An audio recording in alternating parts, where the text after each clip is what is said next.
Today we're exploring must-answer 2-drop commanders that will need to be answered more than once.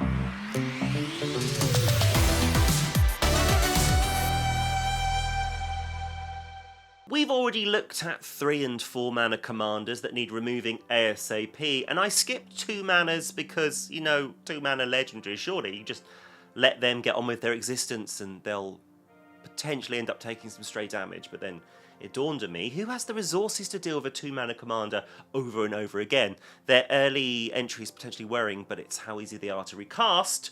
Back for round 2 at only 4 mana that has me worried. Hashaton, Scarab's Fist. The thing with Hashaton is a lot happens really quickly, as reanimation is wont to do, but this has a beautifully designed 4/4 twist. Hashaton creates a tapped token copy of any discarded creature, so turn 3 Valgavoth, easy.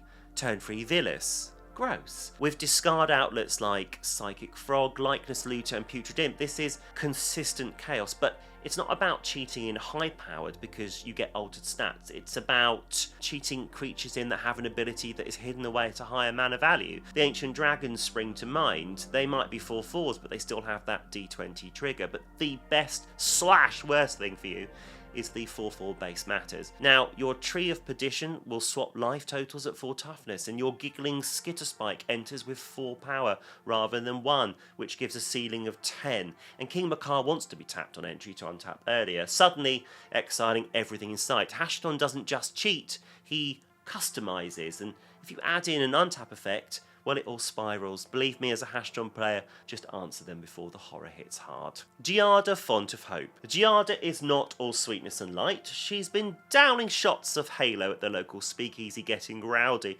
and letting your Angel Botherer opponent cast Resplendent Angel, Youthful Valkyrie, Angelic Field Marshal all ahead of schedule, and each new Angel enters with a +1/+1 counter for every Angel already out. By turn 4, Giada's gone from holy to horrifying due to the kindred boons that Angels provide, exponential growth of an evasive creature type, solid life gain and recursion options, and then Angelic Accord and Resplendent Angel start cranking out Skyborn beatsticks. You don't want to remove her? Well, ask yourself, can your deck keep up with an above curve 6/6 flyer? No? Well, don't let it get to that point.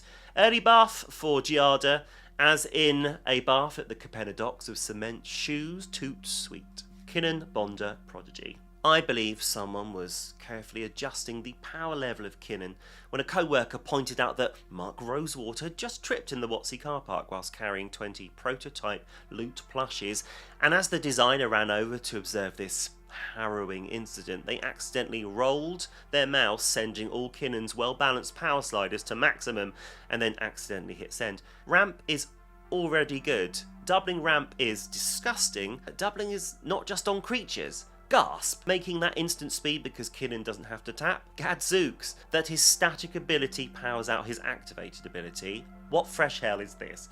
Maybe if they'd made him a 3 mana value commander, well, listen, they've never designed a busted 3 mana Simic value engine before, so... Side note, I made a video about that card that was actually said it was fine. So you might enjoy that. It's called a counterpoint. Enjoy.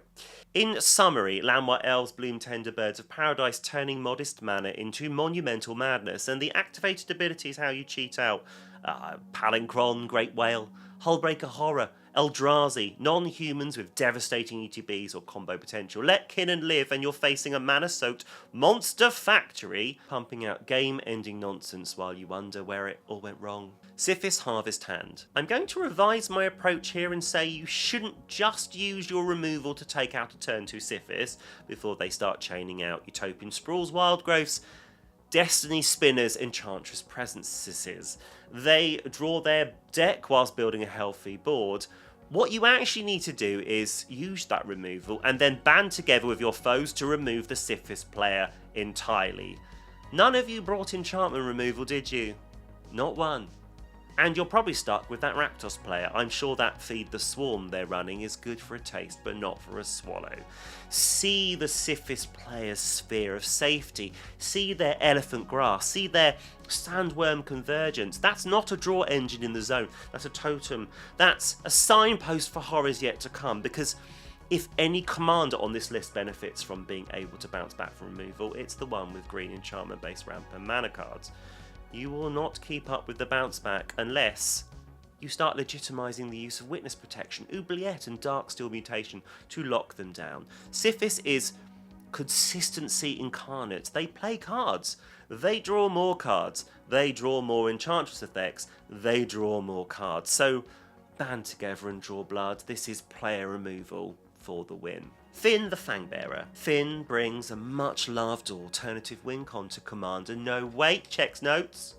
People who play poison should be shot by cannon into the moon. I believe the reason Fynn sometimes gets too much time gambling among the trees, riding up rats and snakes, is that we all shiver at the thought of an early end-to-game night when we gain 10 poison counters, but it's not a particularly strong way to take out 3 players. One player is doomed, essentially much like a Voltron strategy. The Fynn player has to keep hounding that one person so they accrue poison again. If another player is getting perpetually poisoned, should you remove Fynn?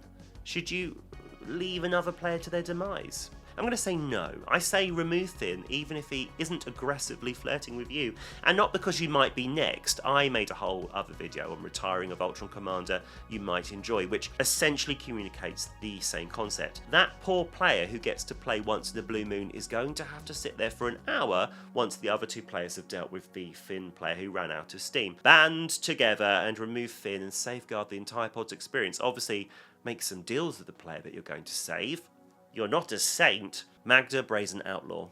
I'll be real with you. Before I became the jank-aligned, in-it-for-the-lols kind of player you see before you today, I piloted Magda in a casual game, and one of the players left. And I grew from that, and I never put her in the command zone ever again. This is very hard not to build powerfully. This is ramp, tempered by a so-so creature type, but ramp nevertheless. But this is also something that turns treasures into a search engine. Maybe the Magda maneuverer you're playing against will tutor for something wacky. Maybe they don't put directly into play Portal to Phyrexia, Goldspan Dragon, Hellkite Tyrant, or combo off with Clock of Omens and Universal Automaton, maybe.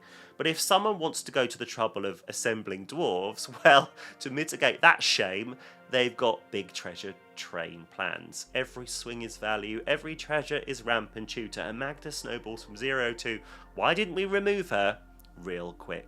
Redshift Rocketeer Chief. Redshift is new, niche, and nuclear. I built this, and then I took it apart, much like Magda, because you can try to build it weak source. I went with monstrosity triggers, some cool stuff with treetop, snare, spinner, and ways to buff Redshift, like Wolfear, Silverheart, and Raised by Giants. And it was still a bit slow, a bit, hello basket, please have all of these eggs. And in the back of my mind the whole time were whispers of Umbral Mantle and Staff of Domination that enable infinite mana for activated abilities and infinite power for Redshift, and those whispers grew louder and louder until I realised some commanders are not built to be lukewarm, they're built to be scorching hot pokers in the eyes of their opponents. Kinnan, Magda, Redshift, I believe these 2 drops are designed for bracket 4 and 5 play, and obviously you can design them and put them in any bracket you like, entirely up to you. But I feel like this is more power to the high-powered players. But in your casual pod, they will be billed as, it's not that kind of deck, and sometimes that is true, but even without going infinite, Redshift will turbocharge Atali, playing a bridge, giggling Skitterspike. Anything activated, well, Redshift supercharges it. So, blast him before he pops off. Balmor, Battlemage Captain. Did you read the flavour text? Even the most hardened armies are ill-equipped to deal with an onslaught from the sky. Never has the throwaway part in italics on a card been such a signpost of how hideous this uncommon commander can be. Drop Balmor, then cast Opt. Consider all those cheap instants and sorceries. Cantrips work especially well here, so that the Izzet player can keep their hand stocked. These cheap 1-1 flyers that they have now become 4-1 beaters, and they also get trample, and then add in prowess creatures like Sprite Dragon or Monastery Mentor that make it even worse. What often is underestimated about Balmor is that it's uncommon, and you have to watch out for the fact it does not have the word other when specifying the creature buffs, meaning it's also a Voltron threat. Remember, a commander is often a signpost. Aetherflux, Reservoir, or Stormkill Artist cannot be far behind. Storm spells will spiral out of control, all from an uncommon 2-drop that you ignored. I would say this is the one you need to watch for later in the game the most on this list. After they've been removed the first time, once they come back to a populated board a handful of spells, and a Bergie to replace the mana and a cantrip to replace the card. That is an onslaught from the skies.